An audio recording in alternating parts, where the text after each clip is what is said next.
So Cody, my recording studio. How do you like the recording studio? Think it's nice. I bought it when it was distressed. Well, that's fancy. You're supposed to say what Raylan says. Unlike now. Yes. Like something smart alecky, like Raylan is want to do. Honestly, as far as TV shows and movies characters go, Raylan's probably in my top 5 of I wish I could be like that guy. Timothy Oliphant is that guy in my mind. Why is he so cool? He's just cool. Yeah, I don't have a good answer besides he just has it. It is. Yeah, like he might be this generation's Clint Eastwood in a way. Because like Clint Eastwood wasn't someone you looked at and thought, oh, big, strong, tough guy, right? Like he was a string bean, kind of like Timothy Oliphant. But there's just something about them. They're wiry strong. Is what they look like. And he's just cool. They exuded this sense of coolness while, not being perfect characters. Usually they were on the side of the law, as Timothy Oliphant usually finds himself. He's the marshal in this show. But he doesn't always do things by the book either. He blurs the lines. Yeah. And so there's just something about him, and that's probably the highest compliment that I could give Timothy Oliphant. Maybe he's this generation's Clint Eastwood. Or maybe Clint Eastwood was his generation's Timothy Oliphant. True dat. Hello, welcome. This is Pop Culture Pastor Watch-Alongs. We go episode by episode with you. Right now we're doing Justified City Primeval. And it's picking up. The story's starting to pick up a little bit. It was in fuego this week. Yeah. What'd you think just broadly of the episode? I was all about it. And Boyd Holbrook has submitted himself as a good villain for Raylan. Yeah, coming off the summer where he was probably one of the few good things about Indiana Jones' Dial of Destiny, his bad guy in that movie, and maybe he's cementing himself as a bad guy du jour.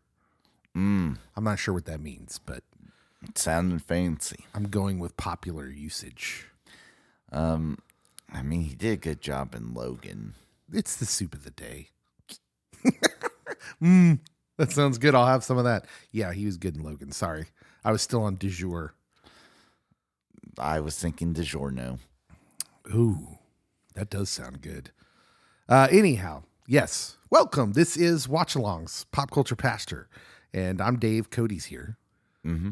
And this episode in particular is the one where it kind of turned for me, where a lot of the previous episodes felt like we were still fleshing out characters, which is a good thing.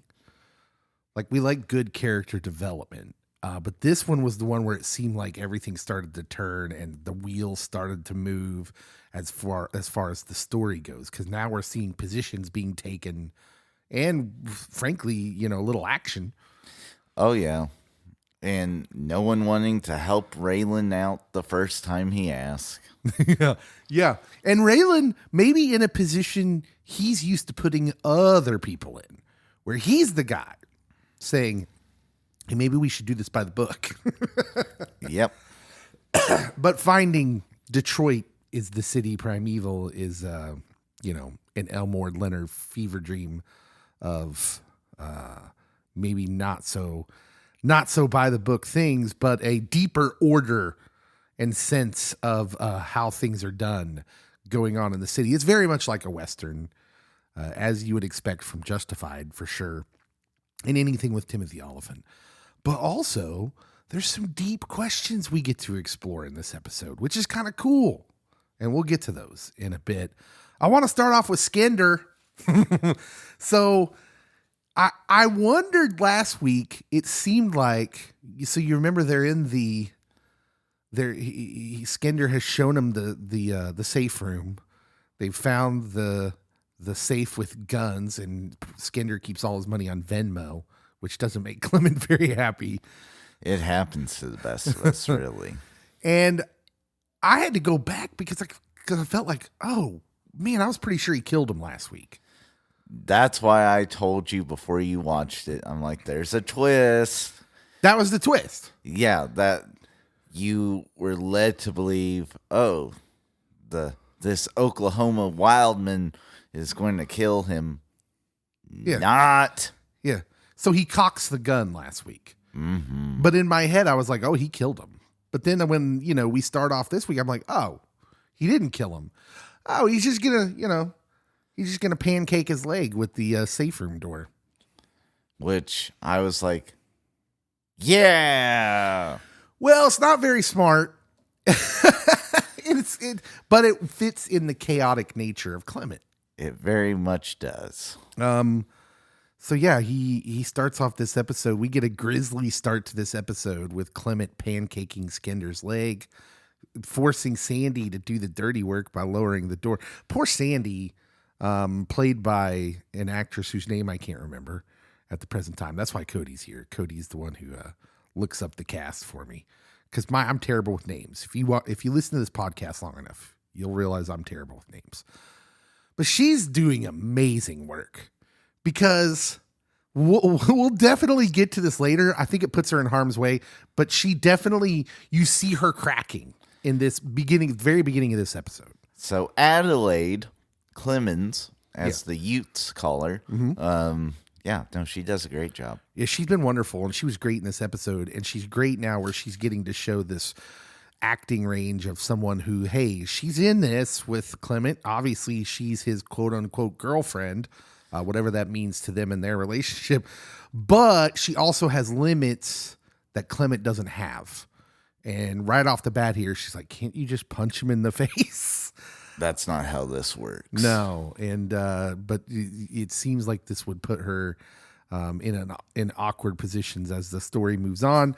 She cannot stop him, however, and Skinder gets his leg smashed flatter than a pancake. And the next time we see him, he's being wheeled out of surgery, and there's a description of the Albanians carrying him like a clumsy Jesus. Which I enjoyed, and they there's a couple more references to him being clumsy Jesus, not in anything he's done, but in the way the Albanians were treating him. Yeah, as it's weird that he's some kind of an idiot, and all the Albanians know it. But there's a kind of a cool sense of loyalty and love among them that even though they know he's an idiot, he's our idiot, right? And love the excuse for how he broke his leg or flattened it. Oh, what was that? I forget. He fell down the stairs. Yeah. Clumsy, because he's clumsy, right? Clumsy Jesus. It happens to the best of us again.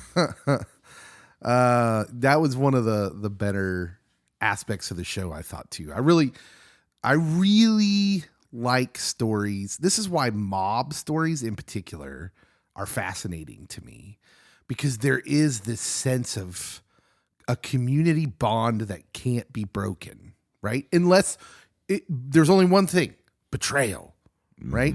A lack of loyalty. So there's this loyalty, this bond of loyalty is super strong in these type of settings. And it's always super fascinating because nobody likes the guy. That's clear. So it definitely puts especially organized crime families in kind of this paradoxical situation where, like, oh, they'll break your kneecap for looking at you wrong or looking at them wrong, and yet, oh, there's loyalty amongst the family, even if the family is not always on the up and up. Yeah. And so it's like, oh, even the worst of us does have some decency and humanity, and maybe even more so than the quote-unquote best of us. Yeah. Yeah, so all of that is super fascinating to me, but you get that a lot in mafia type stories. It was an ongoing theme in Sopranos, if you watch that on HBO over the years. So let's go back to Clement. Clement sure seems like he's in control, right? Of the board here. He seems kind of untouchable. Like that nobody can quite get to him. He's got the Albanians tearing up the city for him. Yeah. DPD, Detroit Police Department, and the feds, Raylan, don't really have any alternative but to like kind of go to the Albanians. And that's an interesting meeting too, because Raylan takes Norbert with him, Norbert Brill, who as soon as he said, I'll come along, I'm like, no, don't take him. He's a wild card. Old Norb. No, don't take him. And I was right, because he is doing things maybe the old Raylan way, where he straight up gives the guy's name to the Albanians in the meeting. And they have this discussion out in the hallway afterwards. It's really interesting, because he says, we just want them off the streets, right? Who cares if we get them, or the Albanians cut them up into little pieces. Yeah. Yeah. So he's a by any means necessary, which is interesting, because that's the way Raylan's used to be. And so maybe we're getting this, like, maybe his character. I kind of wondered why we were getting this guy in the DPD, other than he's kind of a trope in and of himself. But I kind of wondered why he was so over the top. But maybe he's just there to show us how much Raylan has grown. Yeah, although I don't think Raylan would have started off with, I'm going to tell you his name. Like, after several attempts, it's like, okay, here you go. Yeah, do we feel like he could have gotten there still? Yeah. Yes. Yeah, I agree with that, probably. But it's interesting nonetheless for them to have that conversation out there. But back to Clement Mansell. He seems like he's in control. He's got everyone on the run. He's rolling around in tighty whiteys in a kimono, living it up in a penthouse. His fashion sense is on style. He's got to lose. He's got to lose those tighty whiteys, man. Yeah. My wife was like, "Do they even sell those anymore?" I was like, "I don't think so." Well, if you're shopping where Clement's shopping, you betcha. I mean, maybe there's like one Kmart left. And because it's a relic of the 80s, they still sell tighty whiteys. I don't know. But tighty whiteys are gross. I've decided that. How did we ever wear those? I didn't. You never wore tighty whiteys. Never. You never had a pair of tighty whiteys. Not like, no. By then, they were either in color or boxer briefs were on the up and up. You're so young. Like, listen, there's a time when you go into the store and tighty whiteys are all that they got. Unless you're buying like a pair of nice boxers that you buy one for the same price as the entire pack of the tighty whiteys. Yeah, it happens. Yeah. It was a good day. It was a good day for Dave when he threw away, for the last time, all of his tighty whiteys. Now you're imagining me in tighty whiteys, aren't you? I'm sorry. I have nothing to say about that, but like, look, Boyd Holbrook, the actor who plays Clement Mansell, is a good-looking dude, and even he looks nasty in tighty whities. I think it says it plays well with his character. It does. It does play well with his character, although I'm just a little dubious as to where he's getting these. Look, is he going to the Goodwill? Where's he finding these? Tell me they're not the same pair. Is he just wearing the same pair? I haven't ruled it out. Well, Clement, he's got the Crooked Judge's Little Black Book, which, to be fair, is about the tropiest thing on this show. It's very Elmore Leonard, though. It's like a MacGuffin. Mm-hmm. And we don't really know much about it. When they open it up, all we see is numbers. Makes sense to me. Cash numbers. My wife actually, I watch this show with my wife, and she asked me, was like, "So, what's in the book?" I was like, "Numbers, money numbers." But it's supposed to be like, what they're inferring is that maybe many of Detroit's high rollers were on the judge's bankroll, and they were probably paying the judge bribing the judge to get away with whatever illicit doings they were wanting to get out of. Is that what we're looking at? Potentially, and or the judge had done a favor for people in power and position, and they owed him. Yeah. And it's interesting that the judge kept this as protection. That would be why you would have this. And so you would feel bulletproof, but then there's a good lesson in here to know that he ran into chaos by the name of Clement Mansell. well, if he would not have stayed in the pay toll area way too long, and B, not paid the pay toll lady money to keep the gate down, he might still be alive. But there, you know what I'm saying? There's a very much Jamesian don't make future plans kind of lesson in there. Oh, yeah.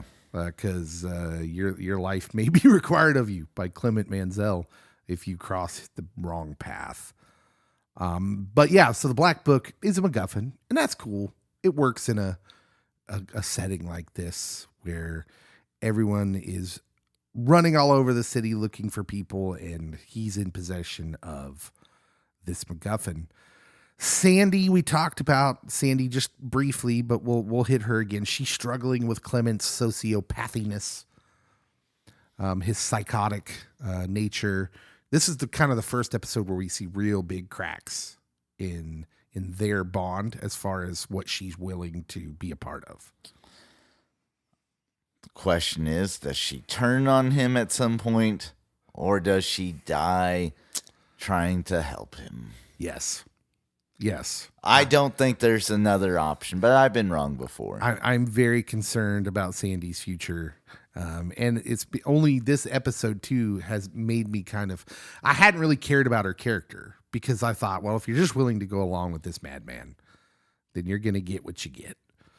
That whatever happens to you is going to happen. But seeing her cracks this episode in what she, in her sense of right and wrong, I'm starting to develop a little sadness for her, especially as we see her numb herself with the help of some illegal substances in this episode that they draw attention to and Clement draws attention to.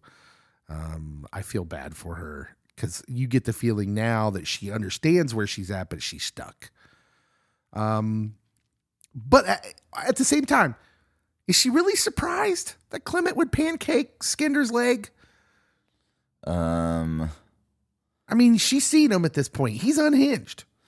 But she didn't see the massacre. The judge incident, yeah. Didn't see the judge incident, didn't see the incident with Sweetie. Mm-hmm. So, she knows he is capable, but when you actually see it in action, it still takes your breath away. Yeah, I thought something bad was going to happen to her when she tells the truth to Clement that maybe I didn't throw the gun into the river. Yeah. She was being bold then. Yeah, and gets to the point because Clement immediately knows the cops don't have the gun. That means he's probably pretty aware that Sweetie has it, but he doesn't say anything about it, which, we'll get back to that. I'm also worried about Sweetie. Raylan meets with the Albanian godfather who appears to be in an old nursing home. Because family. Family. He's part of the Fast and Furious. Their whole conversation was a highlight of the show for me. Oh, yeah. He was great. Especially once you get Norby out of there. Yeah, once Norbert was out of the room, we get one of these awesome... one of the best things about Justified, the series, was Raylan having a discussion with a hard person, right? And Raylan's just so cool. He's calm, and he can have these discussions. And it's the main counterpoint of Justified as a series was always this is not, he's not Kojak. He's not Columbo. He's not Magnum PI.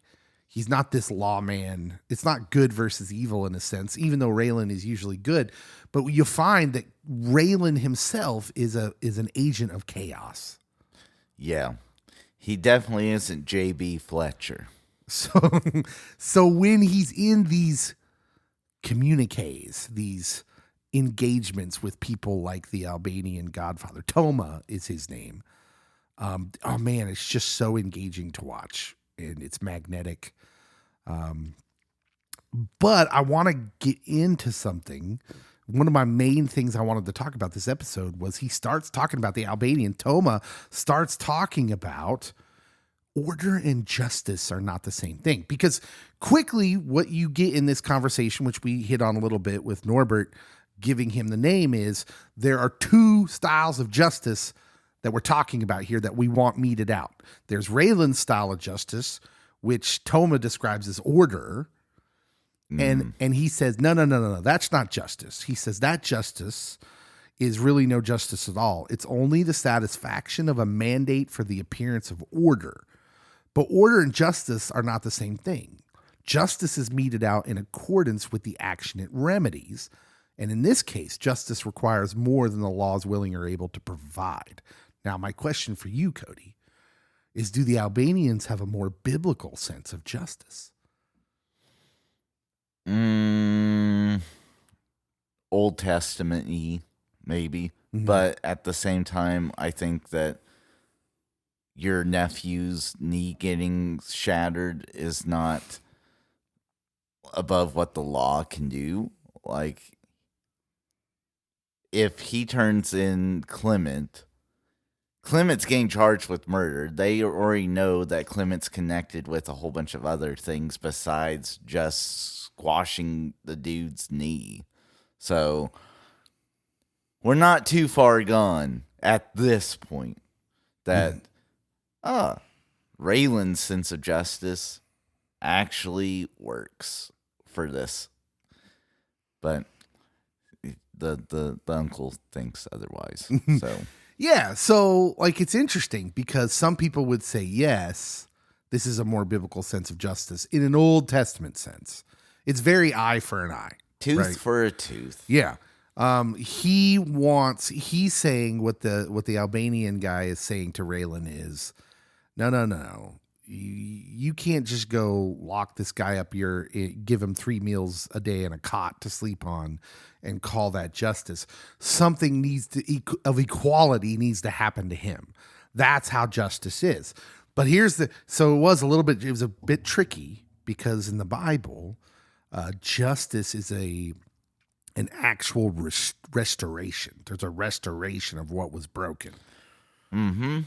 And as humans, we can't do that, right? Which is why we often go to, like, it seems like the best justice we can think of is to just do the same thing back to the offending party. But in a sense, the restoration in a Bible sense of justice leads to reconciliation. There's a reconciling. And Raylan's way is the only possible way there can be a reconciliation, right? How does Raylan put it? He needs to be in a small room to think about what he's done. He's not wrong. And that's the same reason when you're a kid, you get sent to your room. Go think about what you've done. Because the only way we're going to reconcile this is if you change. Now, do people go to their little rooms to think about it for 30 years and not change? Oh, yeah, sure. That happens. My friend Clement might be one of them. He might be. And I think that's why everyone around Raylan is all for the other kind of justice. But it's an interesting question. And it's a question that comes up in our world a lot about which style of justice do we pursue?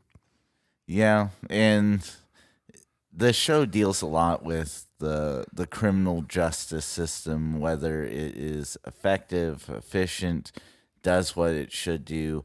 And in the real world setting, you have people that are anti the typical prison or jail structure, really want more reformative things to happen, and so it's hitting on a lot of deep themes, this show. Yeah. And I love when shows land on this particular one because as pastors who love pop culture and geeky things, we can have a conversation where you, the listener and watcher of this show, may say, well, it just seems like we can't do justice. We're incapable of doing justice at all. And my answer to that would be, yeah, that's interesting, isn't it? It's interesting. Moving on. Let's talk about Sweetie. Sweetie, last episode, went to lawyer Carolyn and told him he had the gun. Talked about, okay, what does this look like if we give this to the cops and get Clement out of our hair? But this episode, Clement approaches Sweetie, tells him he's got this black book and that he needs Sweetie. And in a sense, I think he's telling him the truth for now because he's Oklahoma wild man, right? He needs someone who knows Detroit to help him decipher the names, who these people are in the books, how the city works, and how they're going to blackmail or do whatever they do to get all this money. But I still feel really like Sweetie's in a lot of danger. I feel like, well, yeah. Well, especially with the games that Sweetie may try to play. Yes. Especially once he knows the names that are in the book. Yep. He's still playing. You still know that he doesn't want anything much to do with Clement. But he's willing to dance with the devil, so to speak, here, because Sweetie's interesting to me because his actions make sense. So the system doesn't work for him. He's grown up in a place where upward social mobility is tied to very few things. And if you don't have the talents or the athleticism to pull off some of those things, you turn to the ones that are frowned upon by the rest of society. And by some miracle, you make it out of that and you start your own business that's legit, but you're still intertwined with a criminal element because you can't get fully out. The cops come trash up your establishment. The insurance company says they don't owe you anything because it was the cops, even though theoretically speaking, you didn't really do anything wrong. Someone just stashed their weapon in your place. Mm-hmm. And so, they didn't even find it. Yeah. So Sweetie is a character that we can have a lot of empathy for and feel like, yeah, this is what it feels like.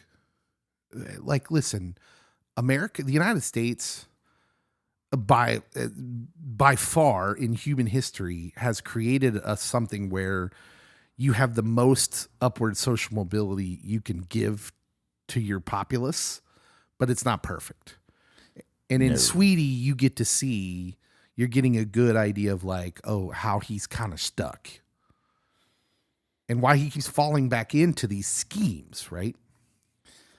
One of these schemes will eventually work. Yeah. And lawyer Carolyn says, you're wading in murky waters. This is how you get bit. He even tries to throw her a lifeline. Yeah. And she's right too. Like I'm super concerned about Sweetie. Sweetie and Sandy have become like two of my favorite characters on the show, and they're both in big time danger. Side note, when it comes to Raylan, this episode's the first episode completely without Willa, because she got sent home, and it seemed to like ratchet up the action because now Raylan is loose. Carolyn mentions it in their conversation that he's unencumbered. He is. And that really seems to do wonders for the narrative, which makes me wonder, like, why? Why was she a part of this narrative to begin with? Because it shows the dichotomy that he's trying to balance of being a dad that actually loves and cares for his kid and someone that really is obsessed with his job. That's where he finds his meaning and purpose, and he spends way too much time with his job. And so something has to give. You can't do both things wholeheartedly. And so clearly right now he's still stuck in, I'm lawman Raylan Givens. I can't be dad of the year Raylan Givens. Yeah. Yeah. You're right, of course. it makes me nervous that she's going to be a part of the story at some point moving forward. And I really don't want them to Kim Bauer her. I don't think they will. Okay. Carolyn and Raylan have this interesting moment at the end of the show. He is afraid that she's in danger, which she probably is. And they bond a little bit. Yeah. But to backtrack, I mean, literally Albanians were following her. And then he just has a friendly conversation at an underpass. And I loved it. I'm like, who is this guy? It's Raylan. Yeah. Yeah. It was like this was the first episode where we feel like there was that little bit at the very beginning of the show where they're on their way to the camp to drop Willa off for breaking some girl's nose. But it seemed like Raylan wasn't unleashed until this episode. It was fun to have Raylan back. Mm-hmm. And yeah, we get to see that when the Albanians are following the lawyer, presumably to start pulling out teeth, I guess. That was gnarly. Yeah, so much teeth. They're pulling out that poor girl's teeth. She hasn't seen Sandy in months. And she lied to Sandy. / it sets up my favorite scene of after Norby kills one of the Albanians and Raylan's taking the other one out. You get Boyd Holbrook driving by doing the finger gun. And I'm like, yeah, you go, Boyd. Yeah. And again, there's a juxtaposition there. So you got Raylan leading the guy out in cuffs and the other guy face down in the street. And it's like, listen, that character, even though he's way more annoying and just not, he's way less likable than Raylan. They're juxtaposing, hey, this is your new Raylan's changed because he just did something old Raylan probably would have done. Justified. It's justified. Raylan's older. He's also a dad. Yeah. So the whole episode culminates in this conversation with Carolyn and Raylan in his car. She brings him some bourbon. She presumably can't sleep because why would she? Not with Albanians out after you. And we see the same sort of thing that Sweetie has where she's stuck. She is. Because of the circumstances of the place she lives and the people she's grown up with. And in a lot of ways, there's the mirror of the Albanians to, the African-American community in Detroit there too, where they're bonded whether they like it or not in a lot of ways. And in this ways, in Sweetie and Carolyn's ways, it's, hey, they had natural connections you would make by growing up and being a part of their city and their community. And now they're kind of stuck in a lot of those ways. I still blame Carolyn's ex. Yeah. Carolyn's ex, not a great dude. I assume he's coming back soon. Yeah. So we get this interesting conversation in the car. Carolyn and Raylan. Is there something romantic going on here? Are we supposed to be reading that? I mean, I don't know. Serious romantic. Oh, no. Just because Raylan, this always happens with him. Yeah, Raylan's sort of a himbo.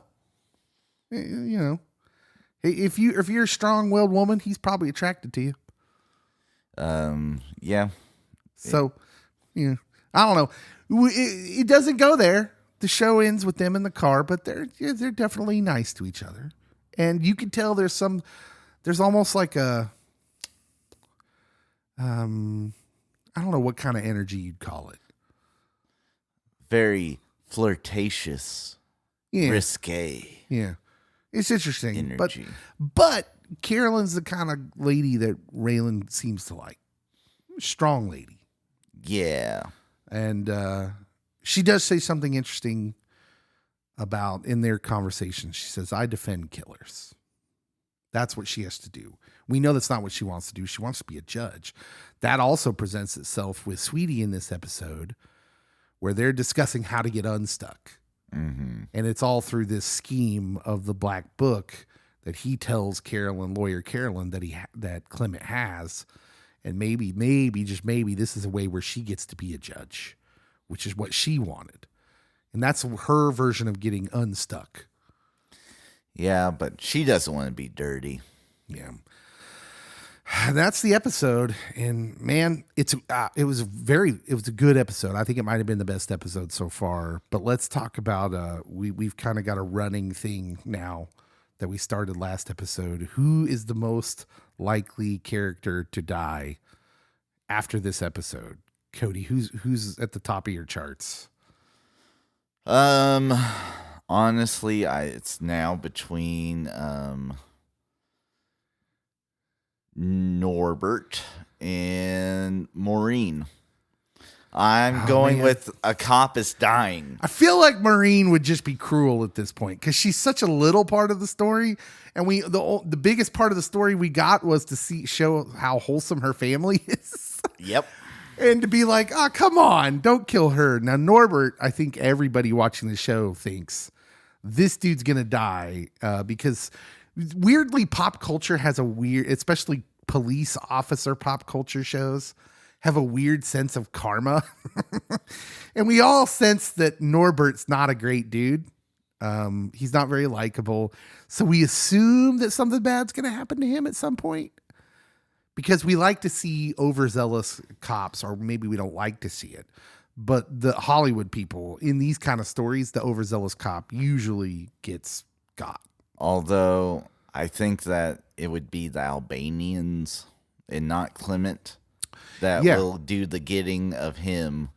Mm-hmm. But Maureen, it's 50-50 who does it. Yeah. At the top of my list are probably Sandy and Sweetie. It's a tie.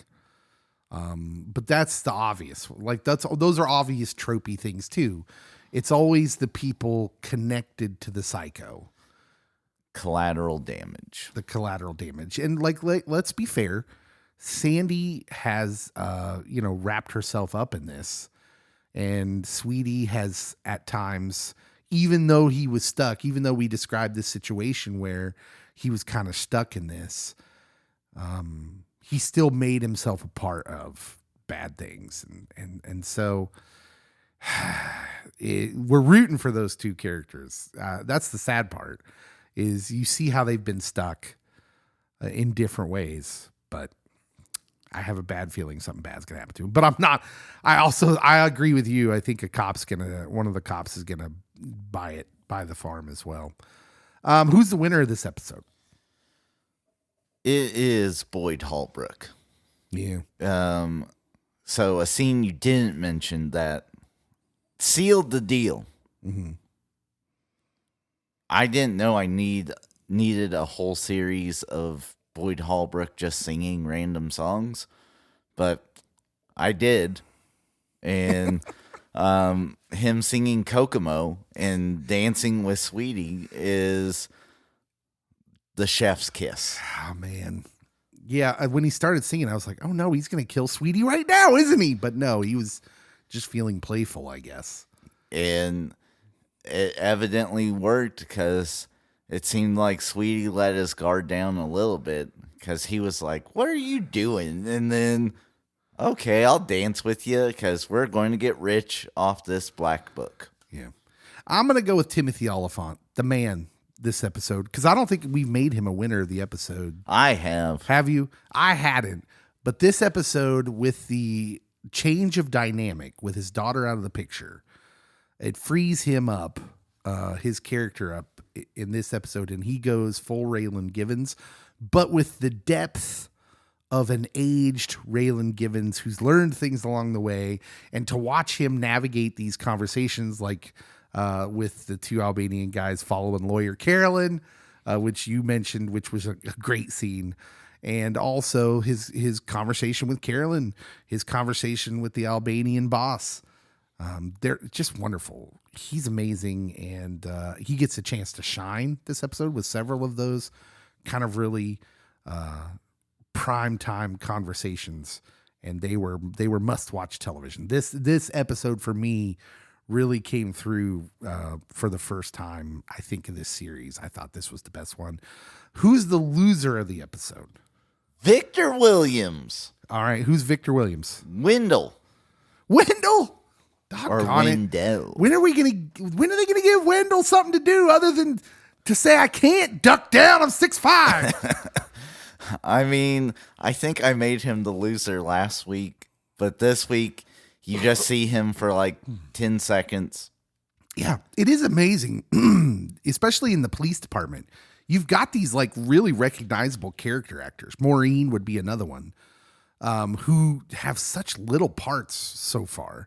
And you keep thinking, man, they've got this really recognizable actor, actress in that role. Are they gonna, are those characters gonna pay off at some point? So, but yeah, Wendell continues to be, unless they're just setting it up for him to die, and then I won't be ready. oh man, I had trouble coming up with a loser this episode.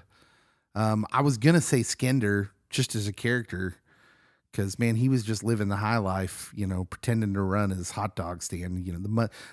Don't forget, there's money in the hot dog stand. That was an Arrested Development joke. But but he gets like he got a couple of moments to really, just in that very beginning shot, to choose some scenery.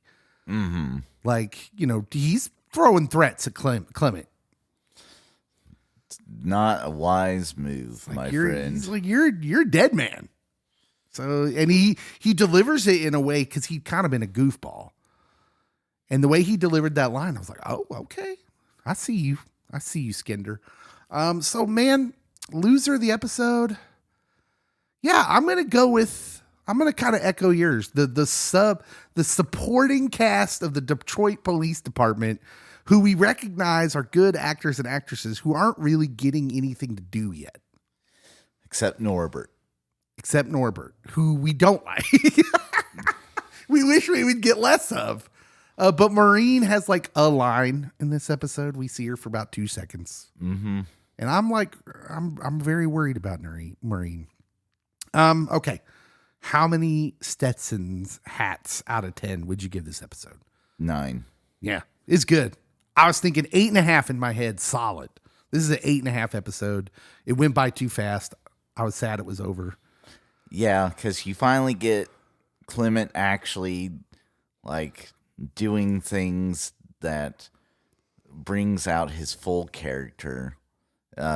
He doesn't just feel like we're still building. He's actually doing. And then you get Timothy Oliphant or Raylan being full on Raylan. And then you're seeing more of the players at work and kind of where it might be going. And so I'm excited. Yeah, the story's moving forward. I think this is the episode we'll look back and I'm hopeful we'll say that this is episode 4 is where it really turned into a very pop culture pastor type show we really like to do on watch-alongs. Because the story starts moving forward. We've got interesting dynamics in the relationships, deep questions, deep things to ponder were brought up in this episode, such as the justice, the differing styles of justice that are colliding here. And so all that was very interesting to talk about. Yeah, it's a great episode. I'm looking forward to next week. Mm-hmm. All right. What'd you think of episode 4, Justified, City Primeval? Do you think Raylan and Carolyn are going to be romantic, together people? Or was that just two people who respect each other's profession, hanging out and having a beverage? Yeah. It's one of those, it's interesting now they've ended the last 2 episodes on these moments of, you think this is heading a direction, and I kind of wonder if we'll get something to subvert our expectations at the beginning of next episode. Like Carolyn just goes in the house and Raylan sleeps in his car.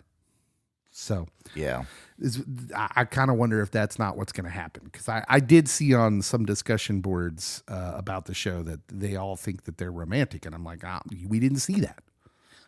I think that Carolyn would be the one that would have stipulations in place, like this doesn't feel ethical or right. Yeah. Where Raylan, again, he blurs lines. Well, and don't forget, Carolyn's got some interesting things going on now with Sweetie and the knowledge of the Black Book, her possibility for her upward social mobility. maybe she could be kind of sinister in this equation of, well, I'm going to get close to the marshal and kind of make sure I'm in a position where I don't look like I'm getting my hands dirty. I don't know. Could be. What did you think of the episode? Thank you so much for listening. Blah, blah, blah. Subscribe, blah, blah, blah. Review, all of that stuff. Follow us on Facebook. We love you guys. Thanks for listening, and we'll see you soon. Pop Culture Pastor.